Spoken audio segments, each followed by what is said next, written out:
So good morning, good afternoon, and good evening. My name is Robert Diggs, and I am the Community and Partnerships Lead for RSA US. On behalf of our event partner, the Beeck Center for Social Impact and Innovation at Georgetown University, I'd like to thank you all for joining us for this month's US Salon, Redefining Business Success. Before we get started, I'd like to give a little background on the RSA, RSA US, and cover some ground rules about today's event. Founded in the UK, RSA stands for the Royal Society for the Encouragement of the Arts, Manufactures, and Commerce, and has been uniting people and ideas to resolve the challenges of our time since 1754. Today, the Society exists as an international fellowship-driven think tank committed to providing an independent platform for research and debate on contemporary issues and topics. Of the 30,000 fellows spread out around the globe, about 1,000 live and work here in the United States, including Nate. RSA US exists to coordinate fellowship activities in the United States with an aim towards moving the needle on addressing the inequities of our society. Before I turn things over to our event host and moderator, Nate Wong, FRSA, to introduce himself and our featured speaker, Judy Samuelson from the Aspen Institute, I'd like to cover some ground rules about today's event. As I said earlier, this event is being recorded. You see there's a live button. We're live on YouTube. This isn't being broadcast live, it's just I use YouTube to help me record our events. Please use the chat to raise any questions or points of clarification. As I said earlier, we are a truly global audience this afternoon in my time. We're coming from different backgrounds, cultures, and countries. Don't hesitate to ask if something is unfamiliar, but please be respectful. Use language your mother or mom would approve of. I do not hesitate to remove those who break this very basic cultural norm. I will also add that if you're not in the United States, you may not be aware, we've had two rather serious gun violence incidents in this country. So I would ask that we just, if you're not in the US and or just that you're aware that some of us may be feeling a little bit more on edge than usual. And I would ask you for your patience and grace in speaking to any sort of potential topics that might stray towards that. After the Q&A portion after the presentation and speaking by Nate and Judy, there will be time to ask questions. I will help you by directing you how to raise your hand if you want to ask a question live. You're free to ask questions along the way in the chat. That's all from me. I will remind you that you're free to rename yourself to share where you're calling in from. I strongly advise you not to put your full last name. As I said, this is being recorded and won't be publicly available. But with all the housekeeping from me, I will now pass it over to Nate. Take it away. Wonderful. Thanks so much, Diggs. You know, it's always a great day when you can have a fun, hard-hitting conversation with a friend. Judy and I have known each other over the past 8 years. And you know what has remained so steadfast is Judy's thought-provoking dialogue that really seems to pierce through the noise and pave the way for new paradigms. And that's hopefully what our conversation will be today. And as a reformed management consultant like myself, I love it when we can hit hard and when we can talk about trade-offs. Like many of you, we're living in the everyday reality of this changing world. Sometimes that's really exciting, and other times it's horrific. You know, sometimes that change is fast-paced, and other times it's really slow to see that change. We oftentimes are 2 steps moving forward and 1 step behind. The gun violence and hate-motivated murders that we've all seen in Boulder and in last week in Atlanta strike eerily close to home, especially for me and others in the AAPI community. And from my point of view, shed light on an insidious capitalistic system that has codified and exacerbated systemic racism. Judy and I will be covering it all ambitiously in the next 30 minutes. And so we would love to make this pretty engaging, and we invite you to chat with us and join in the last 20 minutes before we wrap. So with that, Judy, welcome. It's such a pleasure to chat. I want to start off by just asking you what prompted the writing of this book, and what's your hope for the reader? Arguably, this is your life's work captured in some ways in the context of this book? Good question. And Nate, thank you for having me today. And to those of you who are joining us, Nate and I go back a few years now and have been in this conversation together for a number of years. So it's a real pleasure to have an opportunity to speak with you about it. Yeah, it is my life's work. I feel, I don't want to overdo it here, but I somehow feel like I was actually, there's some combination of my life experience and a real sense of calling around this question. I think business is simply the most influential or important, maybe, institution of our day. That's not a judgment about good and bad. Business is neither of those things. It's business has good and bad results as a result of the design of business decision making, but it clearly is deeply influential, and it's an important institution that has a long tail of effects. And so the book is about, for me, it's about what I've learned over the last almost 30 years of working in this domain of understanding the role of corporations and how they influence many things. It's trying to step back and say, what am I seeing here? Like, what are we seeing that is that helps tell the story of change? Because I think that change is profound.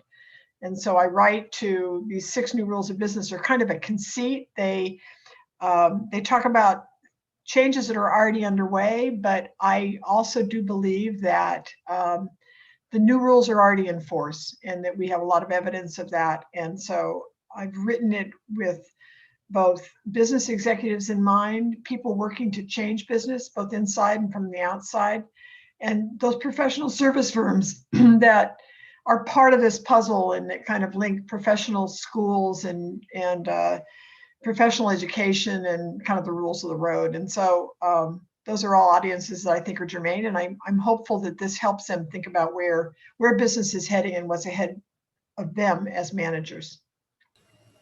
And I love that your narrative covers the historical and oriented around the future.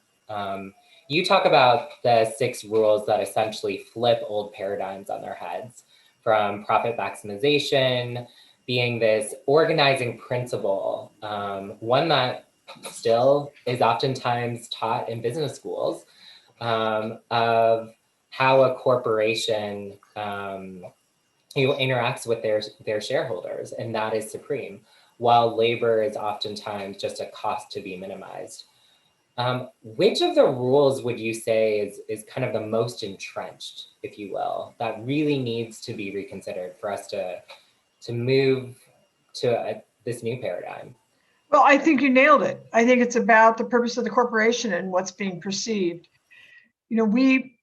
This narrative that was introduced, that goes back 50 years now to Milton Friedman, and then was introduced into business classrooms in the 80s and into the 90s. It's very attractive. It's simple, single objective function, as if these global corporations that we talk about and that have such a profound impact through their supply chains and just in the scale of operation here in the United States. None of them can operate effectively just keeping one objective in mind. I mean, they're way too complex than that. And you mentioned at the beginning trade-offs. It is about trade-offs. None of this is straightforward. And there are consequences and reactions to almost everything that business does. So, but I do believe that the kind of stepping back and looking at the challenge still is, business stepping back and saying, what absolutely do I need to nail in order for my enterprise to be, to kind of have the culture that reflects the society in which we are a part and that we influence, and allows us to serve to the many objectives that we must, that go way beyond shareholder value. So I think, purpose is a complicated idea. It is the choice of the executive, ultimately, or the founder, what the road it gets on, but it's also revealed by the decisions that business makes. I write about Boeing and VW and some of these moments in the last decade where we had an opportunity to see what was actually in play, as opposed to what the words on the the website said about what the corporation was leaning into. So I think that is still the piece that's most entrenched. It doesn't mean it's not shifting, but there's a lot about the kind of scaffolding that keeps shareholder primacy in place, and that's part of the work that has to be done. Yeah, so I want to dig into that scaffolding a little bit.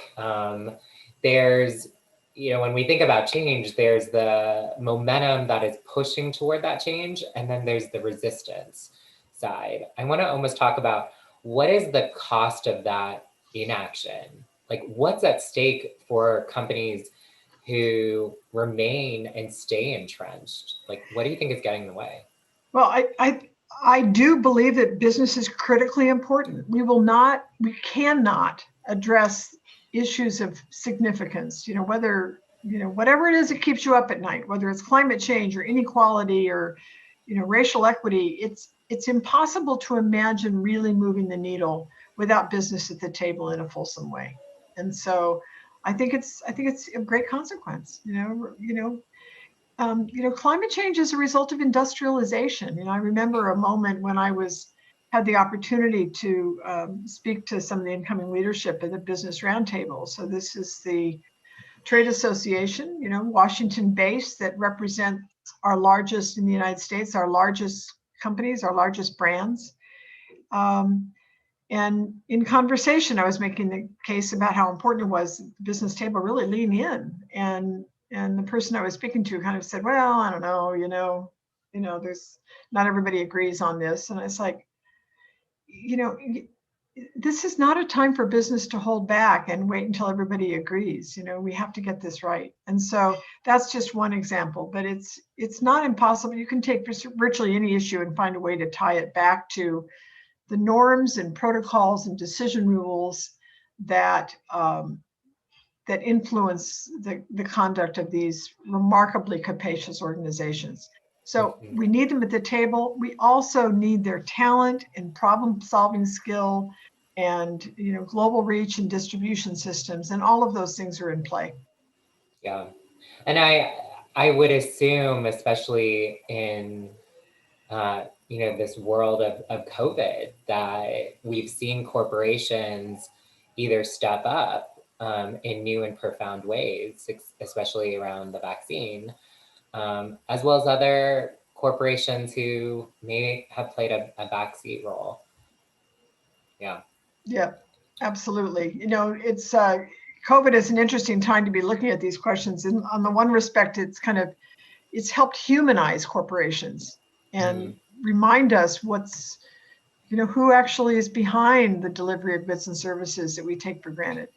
And that's really been one important impact of COVID. But it also has revealed the opportunity for companies to collaborate, to move more quickly. And so, we've had this remarkable moment where, we have 3 vaccines approved in the United States, maybe on our way to a 4th, basically in a year from when the earliest cases were disclosed. And that's remarkable. No one could have predicted that we would move that quickly, as much as there were promises made and hopes, established along those lines. But it takes real collaboration. It took collaboration with government, clearly, but it also takes collaboration between and among enterprises that are helping unlock the code of the virus together, and now are helping each other with distribution and moving more quickly on that. So, it is an amazing moment where we've been able to observe what's possible and kind of reinforce some of the better parts of business action. Yeah, I would love to pick on that a little bit more. At the Beeck Center, we're always considering innovating for the public good. Corporations are usually seen as a source of innovation, largely because they incentivize competition, and you can quickly get to new solutions. But as we think about societal needs that require some bounds, some protocols, regulation, coordination, how do you think we might need to rethink innovation and competition? And I think we're starting to talk about this notion of cooperation amongst companies, but I don't know if that's an angle or if there's another one that comes to mind for you. Well, I think it's very meaningful. I was writing this week about, I'm writing a piece that I hope to publish soon, an article that gets at this question of co-creation and collaboration in business and what's driving it and what we're seeing that's different. And I'm drawn to these remarkable examples that sit behind global brands. Take the Walmarts and the McDonald's and to some extent even Amazon, where the brand itself is such that it draws people, it draws NGOs and organizations that are inclined to harness that brand to make a larger point. And it's happened time and again. It'll continue to happen because when the system itself is in crisis, when we're facing existential risks, whether it's around access to natural resources, species extinction, water, the health of the watershed and soil and some of these fisheries, you simply cannot solve the problem one company at a time. No more than you can address racism or inequality one company at a time. It's a complex dance. There's a lot of players involved. And in this moment, it really requires business kind of leaning in and establishing the groundwork for better collaboration. What is remarkable is to observe the growing sophistication of NGOs, non-governmental organizations that have already figured this stuff out big time. And so, I write about organizations like the World Wildlife Fund and the Sustainable Fisheries Partnership, examples of companies that both have played a role of kind of elevating the game, raising the questions, but also are willing to subordinate their brands in order to play the role of brokering the brand that has the most at risk, but therefore also has the most to gain, where the system, if the system itself fails, they'll bear the consequences of that the most. But then what sits behind them are all those producers that are, B2B producers that are not directly exposed in the media, but have to be a part of the puzzle. So this is complicated stuff. McDonald's, I think it serves 70, is it, let me think, 7 billion meals a day? Does that sound like it's possible? Is it only, I think it's like 70, now I'm forgetting the statistic. It's so big that I can't remember what the statistic is. 7 billion is still a lot. Yeah. It's massive. They're everywhere. And yet beef, the kind of beef business is a major part of the ag sector, and the ag sector is one of the biggest climate emitters and of great consequence. The footprint is massive. Well, who can address that? You're not going to address that through through a multilateral agreement between countries. They all have different, a different stake in the game. You need an actor like McDonald's that is able to corral the system in a way to move the whole thing forward, to preserve the brand, to preserve their ability and their license to operate wherever they would like to around the globe, and to, corral that massive supply chain, which has to be a part of the solution. So I think there's a lot of really exciting things like that that are happening and are heavily enabled, of course, by the internet and the power of social media and the ability to communicate instantaneously with anyone. Yeah, and arguably, players like Chipotle and others who were competitors arrived there earlier. And kind of like that type of competition where it's almost a race to the top is very different than what we've seen in fast fashion or other places where it can kind of be a race to the bottom. So yes. Yeah, it's fascinating. Yes, that's true. Although, McDonald's owned Chipotle for a period of time. And in the case of McDonald's, these campaigns have been going on for decades before Chipotle was even around. So the very first one was around the use of styrofoam. Campaign brought to McDonald's stores to get McDonald's to wake up and saying this isn't a great way to package products. Now since then they've been attacked on everything from all of the chicken to, dairy to everything. So it's like it's kind of a no holds barred game, but it's one that they really, they're attuned to the need to be at the table and to get ahead of the curve because their brand requires it. Yeah. So Judy, 2020 and arguably 2021 has exposed a lot of fault lines in society, arguably even capitalism. It's hard to imagine how we even change the very system that we're all operating in while also being part of it. How do we make these shifts to these new models when arguably these systems require such different incentives and measures and accountability? Or maybe said differently, how do we prevent some of these initiatives from being just corporate platitudes that are oftentimes performative, but rather take a much deeper root? Well, I think the place where I get the most confidence today that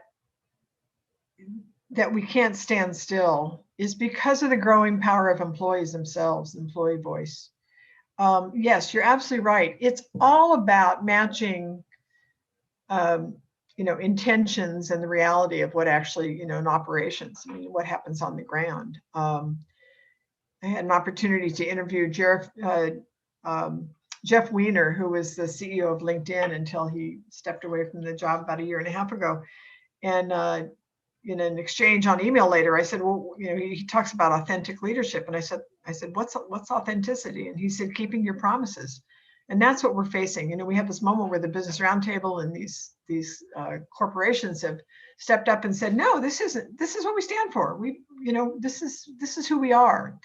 Well, how will we know that's the case? And I think increasingly it's employees who are the real accountability mechanism. I call it, accountability from the cafeteria.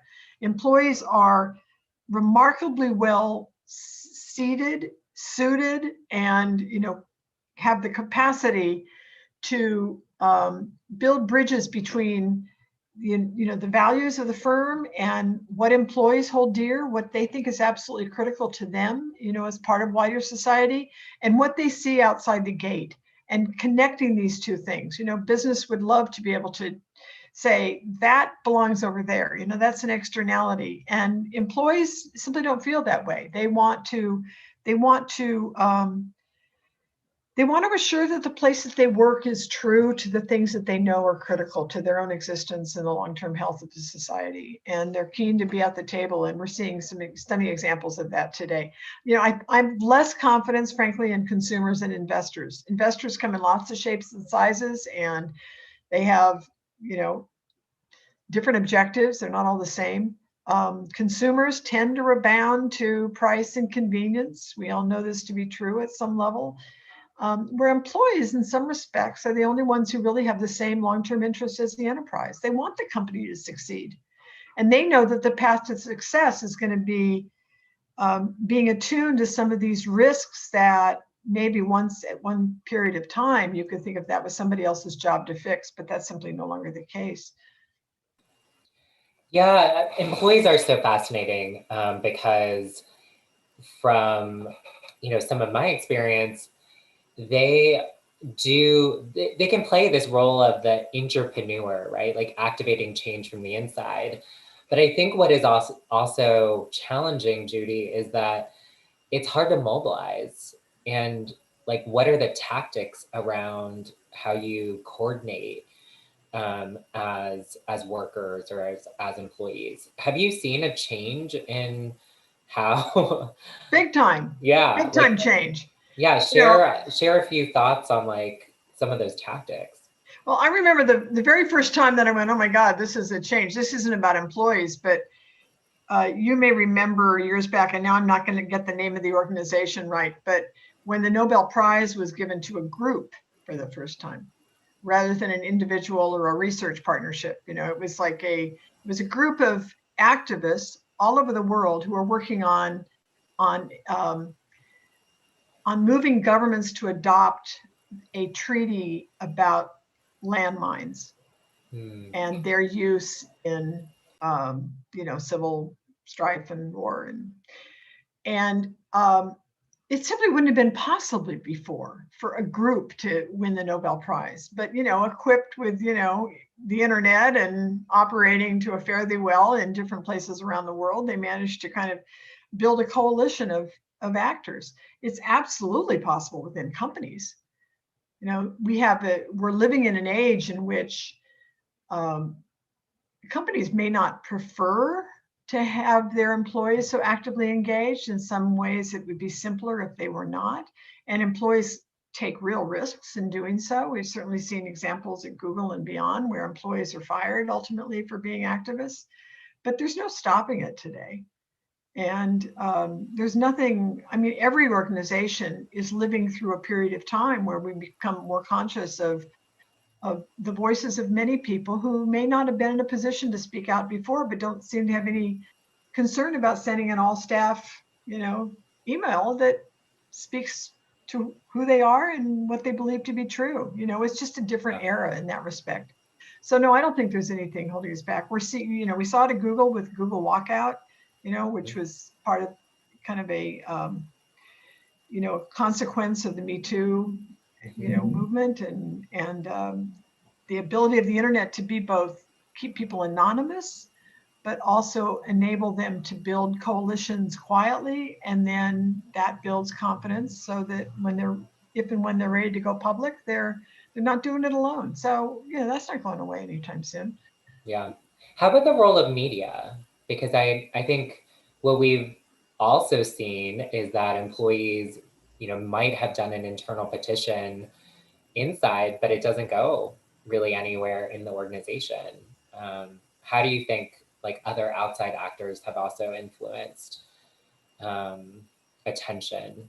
I think also about what's going on right now, Amazon unions, Right. and some of the conversation that's being had there. Yeah, and of course it's gotten a lot of media.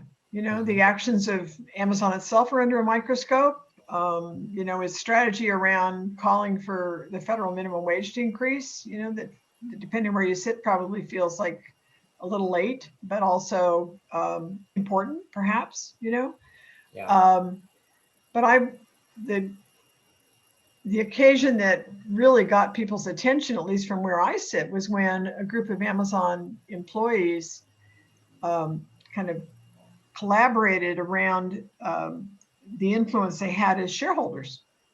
So employees at Amazon, at some level, you're issued shares of stock.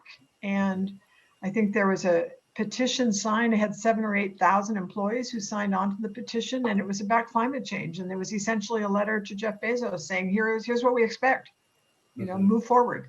We need this company to stand for something that we all know requires a leadership of a company like Amazon. Did companies lose their jobs over this? Yeah. Or did individuals lose their job over this and over the Google walkout? Yeah, they did. But they're willing to take the risk because they feel so deeply that that's the company that they want to work for. So I think it's a remarkable time in that respect. And Amazon is a really interesting case example of a company that in some respects, as I used to think about Walmart, the design of the enterprise itself may be a problem.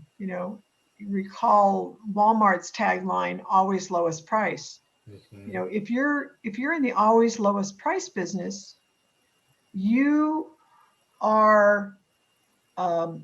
constrained in these trade-offs, because if you need to keep the price very low, you in some respects are externalizing costs onto another system and not bearing the full cost of operation. And Amazon could be accused of the same thing. This is complicated. Customers love it, builds loyalty, but they're also exposing themselves to these larger systems questions in which they are a critically important actor and are exposed from other perspectives. Well, it's interesting because so much of that is hidden, to your point, from consumers. I've always thought, oh, maybe if I don't get my package from Amazon, maybe I'll get it 2 days later. How much of that is allowing an Amazon employee to have a lunch break? It's just interesting the decisions that are Yeah. made at the corporate level versus what signals you can have at the consumer.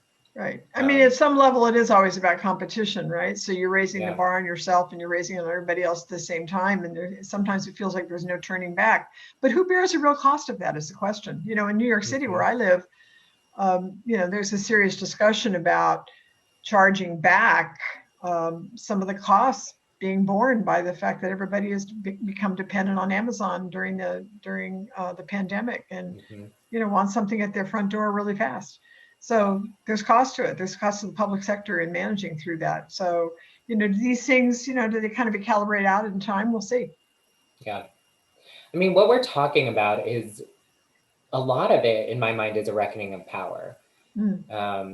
And I think we've seen movements, you mentioned Me Too and Black Lives Matter.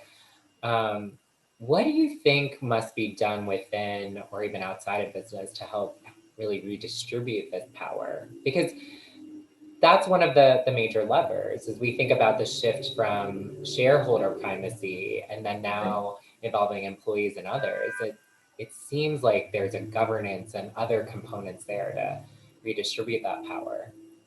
You know, I do think it's a very fundamental question you're asking, Nate. I guess I have two reactions to it. One is we actually need to get more creative about worker power inside companies. You know, there was you know, during a period of time when labor unions are at a low ebb, which they have been, we're starting to see some interesting change in that domain. But, you know, I happened to listen to the Ezra Klein show this morning and heard Bernie Sanders speak, and he was talking about, I guess it's a bill that may be introduced in the Senate or may have already been introduced, that I think working with Chuck Schumer maybe around making it easier for people to unionize. You know, why is this so hard? You know, why is it not something that is probably more readily accessible? But there may be other innovations that are needed. You know, the US has not ever been inclined toward the European model of putting employees on boards. It certainly works well in Europe and in Germany in particular, in Scandinavia. There's certainly a lot of documentation that companies with employee representation at the highest levels of management can perform quite successfully. But there may be other models that would be more suited to the American style of kind of, you know, rooted in, you know, in a governing board that serves maybe a different purpose than it might in Europe when they have supervisory boards and other layers. But, you know, there's nothing stopping a company. Let's remember, this is well within the agency of the enterprise itself. You don't need the permission of government to create a feedback system that enables you to bring your best game. And employees today, to a very great extent, are the best game. They are the business. They are your allies in moving forward on issues of great consequence. They are closest to the ground in terms of understanding the nature of customer service and what good customer service looks like. They are very close to the actual quality of the product. They're the first ones to pick up when there's something goes awry. Why are they not at the table in a way that we can hear their voices and, as you say, not just consider them a cost of operation, but look at them in terms of what they can possibly bring to the company to build it in a way that is, you know, both sustainable and creates real value over long haul for those who contribute the most. And that's the employees. So there's a lot to say there. And then there's the question of why so much noise from the financials, you know, from the investor sector? You know, the company got their money when they went public. Why have we, why is this conversation, why is there so much cacophony from investors who essentially own a share of stock with some important but limited rights? They do not own the company outright. They own a share of stock that has some rights. They're kind of, in some respects, last in line, not first in line. They're residual claimants if the company goes away. So I think it's time for kind of a reset there. Let's step back and again remember that, you know, business today, the value of business is not seen in the stock market. The value of business is in a lot of intangibles that don't land easily or not easy to measure on the balance sheet. And understanding the real value of business is kind of the first step, I think, in business school classrooms and beyond. Yeah. Well, we had a few pre-questions that came through, and I think it actually speaks to this. When you're not maybe as connected into public markets or the capital markets, it's interesting to see like what smaller businesses or social enterprises are doing. I'm curious your thoughts about these rules and others applying to that arena, and even the rise of the B Corp movement. You know, it's a fascinating movement, and it speaks a lot to you know, the desire of people today to both build and work in a company that is very aligned with their vision of a healthy society. And so you know, B Corps are one mechanism for being thoughtful about the design of the enterprise and kind of thinking soup to nuts about the consequences of business decisions and what has to be true to kind of get our best out of the enterprise. But the you know, none of this is easy, and the consequences are real, and the trade-offs are true. And even for B Corps and for enterprises with the best intentions, you know, there's trade-offs. What can I say? There's trade-offs, and so managing to that is really an art and a science. And I think it, in some respects, is inviting us to have another conversation about the nature of competition and what has to be true to build enterprises that continue to learn from each other and, you know, embrace peer learning and, you know, that phrase that Biden uses, build back better. You know, how do we embrace industries? I love the craft beer industry. One of the reasons I love it is because they compete fiercely with one another in terms of like who's making the better IPA, but they also learn from one another.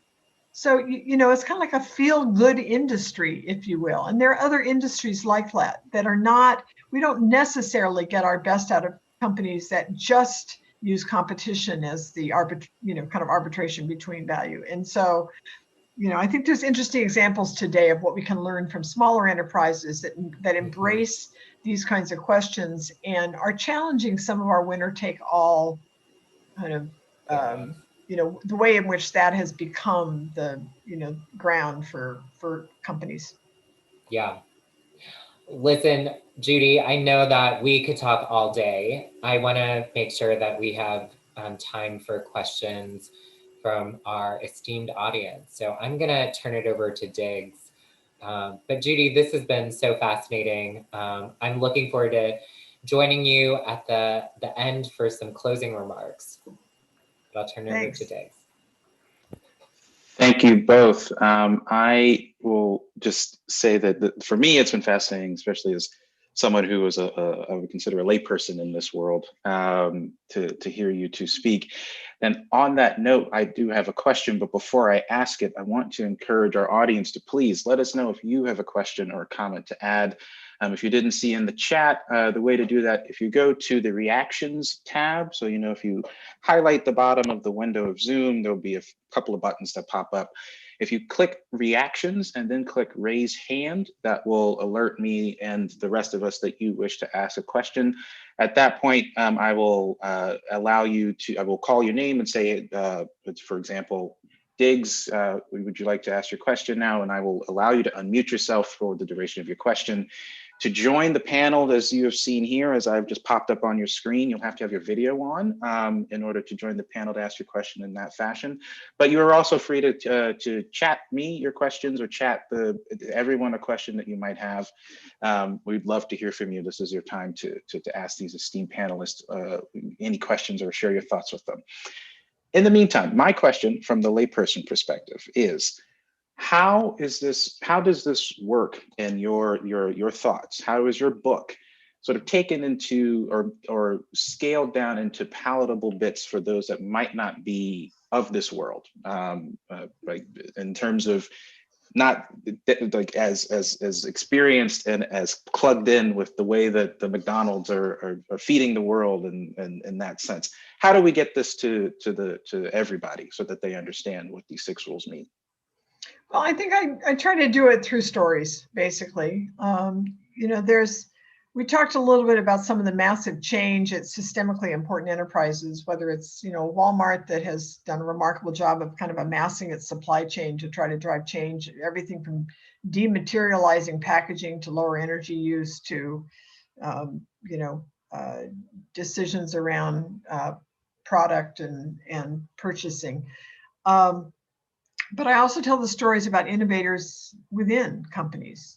You know, I write about, you know, Eric at Waste Management, who has been on a campaign for years to essentially build a 3rd waste stream at Waste Management, you know, which is about composting. It's a massive source of waste and can be turned to energy, and it's a decade or more in making that transition for Waste Management. But if you know, as he moves into that domain, he's harnessing a company with very significant capacity to change how we manage waste in the United States.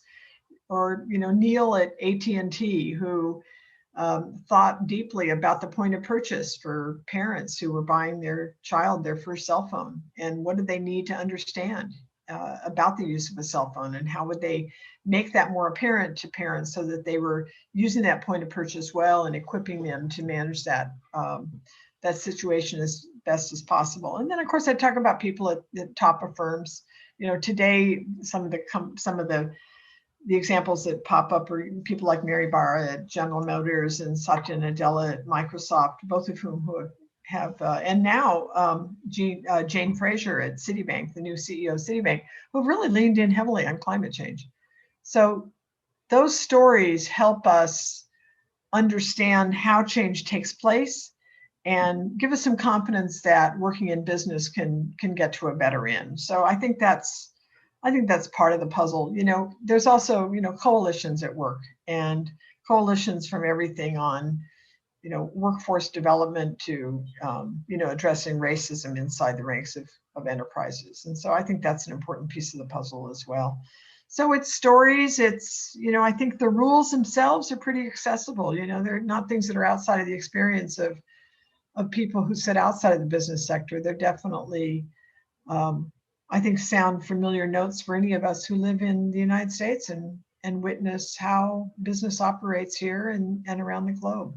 And of course, this is a global audience, and they have their own perspective on what they see from where they sit. Thank you, Judy. Nate, you had a question? Yeah, Judy, I was curious if you could talk a bit about how business is dealing with time horizons for success. I feel like there's been this shift from quarterly shareholder reporting as the like fundamental gold standard to longer time horizons as we think about success. Sure. You know, in some respects, it's, you know, it's all about the time horizon, right? I mean, it's the long-term perspective of companies that where you start to see the lines cross between kind of the consequences of business decisions and the health of the system on which they depend. So, you know, companies that rebound to short-term measures, or it's easier for them to kind of ignore the consequences of business decisions in terms of the long-term effects. And so, you know, it's all about time frame. We use kind of 3 questions that we layer in as we kind of mine this domain. The first one goes back to the question of purpose. You know, what's the purpose of the enterprise, and how do we measure success? You know, so that requires an executive to, you know, think deeply about what their company is able to do, what it's equipped to do, what problem they're trying to solve, and what's going to need to be true to make sure that they're aligning their intentions and the kind of reality on the ground. So that's kind of an opening point.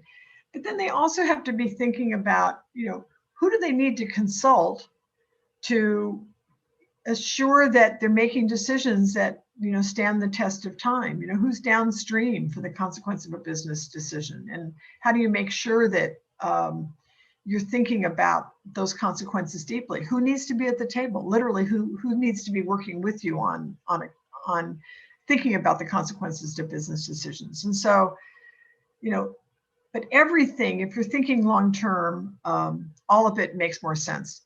One of the issues around CEO pay today, people talk about CEO pay a lot, and we are starting to see some real pushback about CEO pay. And CEO pay is essentially designed to put shareholders at the center.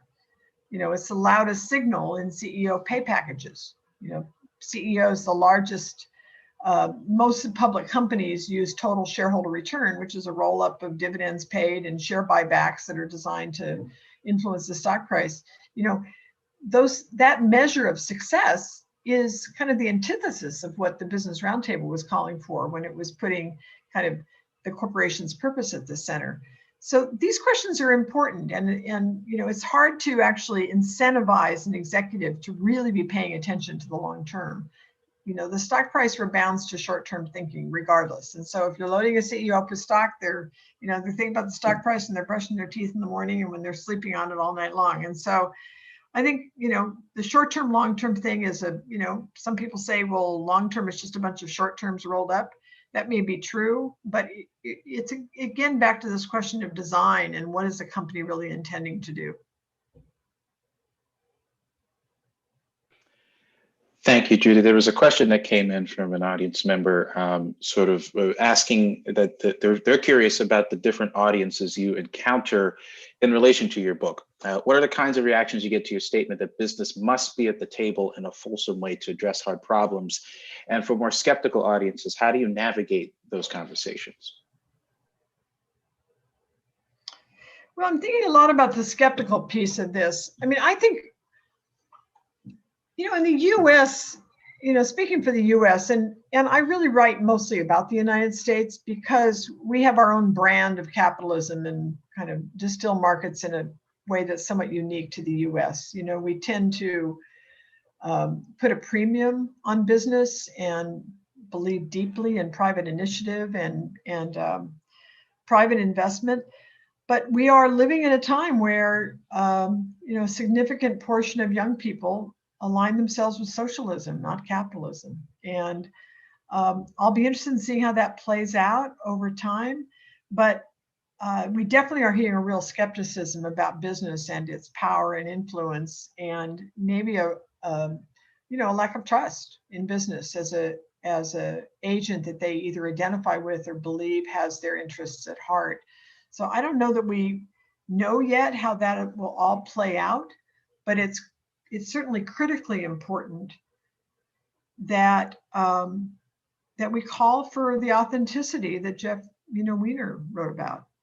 That we hold business to account for those things that business is well equipped to address and that employees expect CEOs to be speaking to, and that merit the kind of remarkable talent and problem-solving skills that business has in abundance. So, today the real source of value is in business is trust and reputation and customer loyalty and access to natural resources and just kind of these questions of license to operate. So that's a complex domain, and behind that are lots and lots of questions that are critically important to younger people who may want to work in business but aren't so sure that they don't have to sell their soul to go there.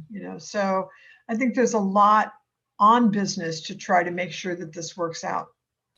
Well, and Judy, I almost think that there's a question around who is an expert.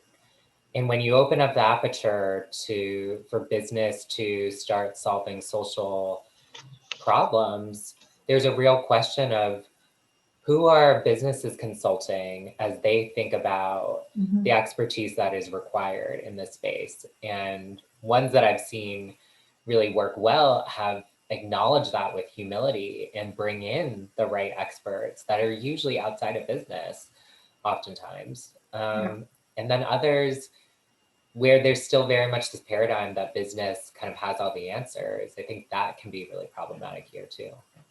You know, I think there's a whole host of things that I almost call them blind spots in business that are kind of the underbelly of how the business operates. They're not easy to measure necessarily. They're not apparent. They're kind of third rail issues that business people don't necessarily want to acknowledge. You know, they're things like, what's the business, you know, how much are they investing in tax avoidance would be a good example. You know, is the business, you know, are they engaging in transfer pricing schemes that, you know, assign value to low tax or no tax havens, and therefore avoiding taxes in the United States or wherever their real product development takes place? This is an example where the tech sector is an issue. You know, retailers have a much harder time avoiding taxes than technology companies. It can literally say, yeah, all of our highest paid employees are here, but, you know, we're going to assign the IP to, you know, Puerto Rico or, you know, Ireland or somewhere else where we're going to negotiate a low tax rate. How does that, you know, how does that land? You know, part of the license to operate is identifying a fair tax and making sure everybody has to pay it. And we're about to do kind of a reckoning with taxes again in the United States under a new administration. But a lot of time was spent under the Trump administration peeling back corporate taxes and doing it in a way that people felt was a fair rate. But now we don't, you know, that's not being applied all the way across business. We still have companies that are investing in tax avoidance. How do companies' lobbyists spend their time is another one. You know, talk about alignment between intentions and reality. You know, what are trade associations doing in the corporation's name? So maybe talking about climate over here, but resisting the change, you know, to get carbon taxed over here. So I think these things are also important. You know, jobs is another one. You know, companies that have been outspoken about the importance of their frontline workers, but continue to move jobs into contracts that make it hard for an individual worker to access the same job security and you know, financial security that maybe the person who's on the payroll and may sit next to them has, where they're working in the name but not on the payroll of the enterprise and don't have the same rights and ability to move within. So these are complicated questions. I understand that, but they fall strangely out of view when we're talking about the responsibilities of business or ESG or these other names where they kind of we might be too much dependent on the idea that these are things that are important for business to do, but it's too easy to park them down the hall and not really have it be a part of the strategy of the company. Well, thank you both for that. I know that Nate, you had some closing thoughts that you wanted to offer with Judy. Yeah, Judy, this is a fascinating conversation, and I loved how you brought it back home around the purpose of the company fundamentally being the supreme question. How do we measure success? And then who do we need to consult? Who needs to be at the table around that question? And then, you know, we've delved into lots of aspects around the activities to reinforce those different stakeholders. And so thank you for your book and this conversation. Typically in true RSA fashion, we end with a call to action and reflection. So as Judy, as we close out our time together, I'm curious if you could summarize what's a takeaway that you're leaving with or an action that you would recommend us thinking about or taking? You know, I think for some reason today I'm on this idea of, you know, magical thinking as consumers and investors. You know, I think it's really incumbent on all of us to take that piece seriously and to recognize that there's a cost to always lowest price. You know, that there's a cost to, convenience and assuming things can be delivered to us, cheaply, and